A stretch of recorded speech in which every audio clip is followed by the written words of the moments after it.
A reading from the Holy Gospel according to Luke.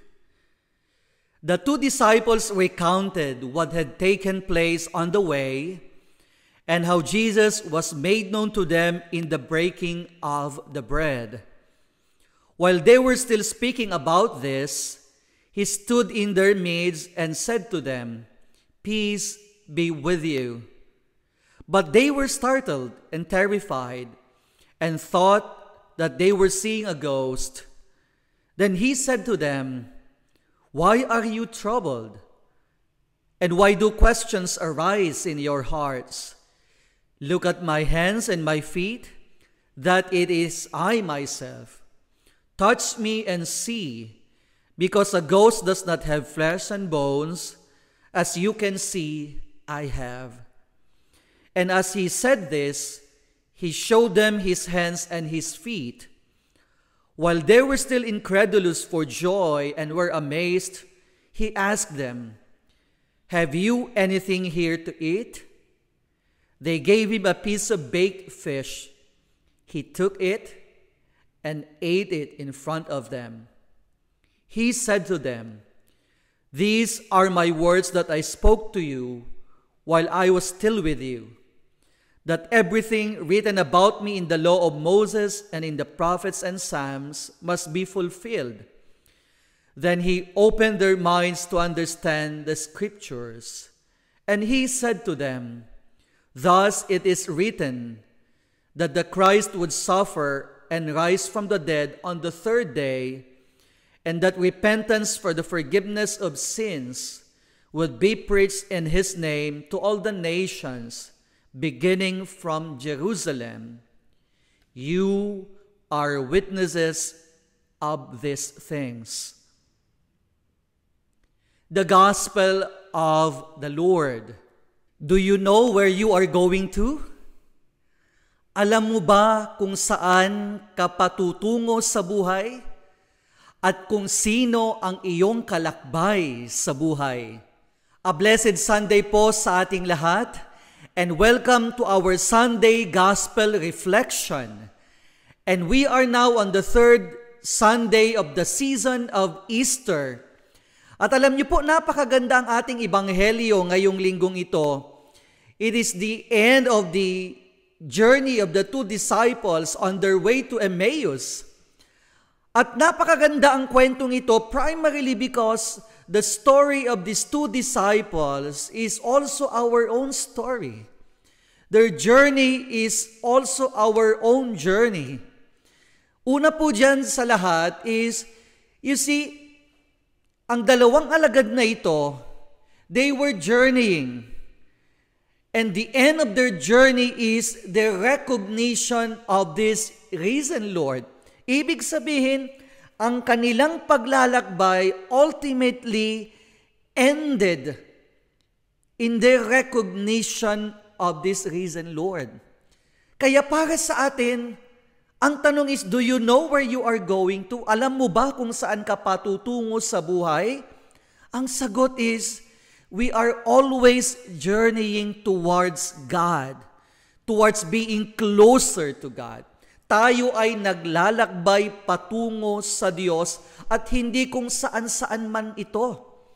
Kaya siguro ang magandang tanong para sa atin ngayon at this point in time of your life, can you honestly say your life is going towards God? Or are you moving towards God? Ikaw ba ay naglalakbay patungo sa Diyos? Pangalawang dahilan kung bakit napakaganda ang kwento ng alagad na ito is because you see, all along their journey, there is one thing that is certain, and that is the presence of Jesus sa kanilang paglalakbay.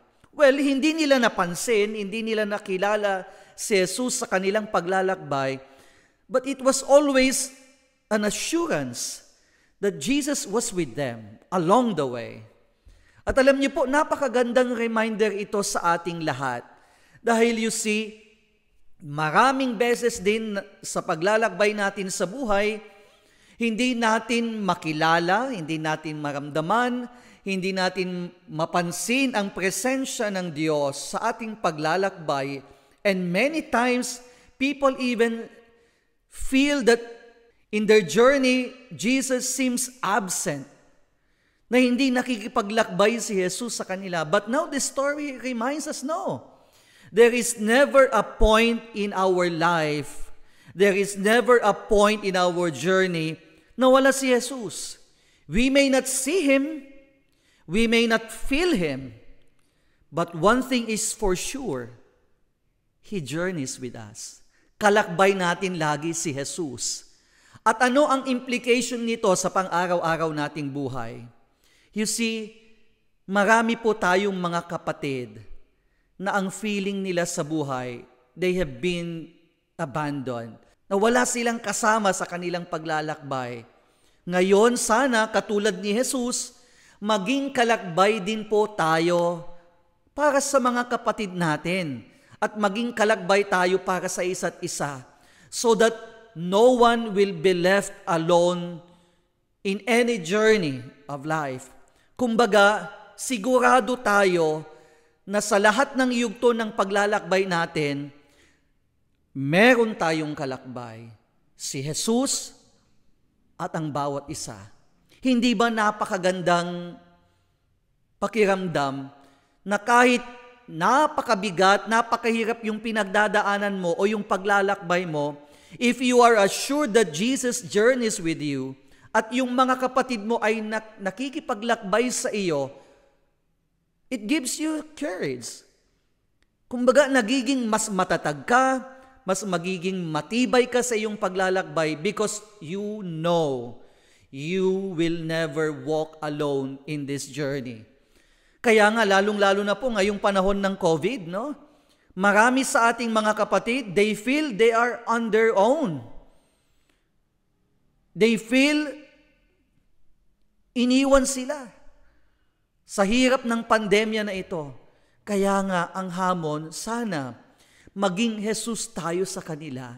Ibig sabihin, maging kalakbay tayo ng mga kapatid natin na dumadaan sa napakahirap na yugto, lalong-lalo na ngayong panahon ng COVID. Kaya mga minamahal kong kapatid, there are two questions for our reflection this Sunday. Unang-una po diyan is, can you honestly say that at this point in time of your life, you are leading a life towards God? Or can you honestly say na ikaw ay naglalakbay patungo sa Diyos? Pangalawang katanungan po para sa ating lahat is, willing ka ba? Ready ka ba na maging Jesus sa mga kapatid mo? Meaning, willing ka bang maging kalakbay nila sa kanilang paglalakbay sa buhay? Muli po, Father Xavier Valbuena, para sa dasal at pagninilay. And thank you for supporting our YouTube channel. Sana po, hindi po kayo magsawa na suportahan ang ating YouTube channel. And you can also support our Facebook page, Dasal at Pagninilay. Invite others to follow our Facebook page and invite others to subscribe to our YouTube channel. Share our videos to your family and friends, and together we inspire. God bless us all and keep safe always.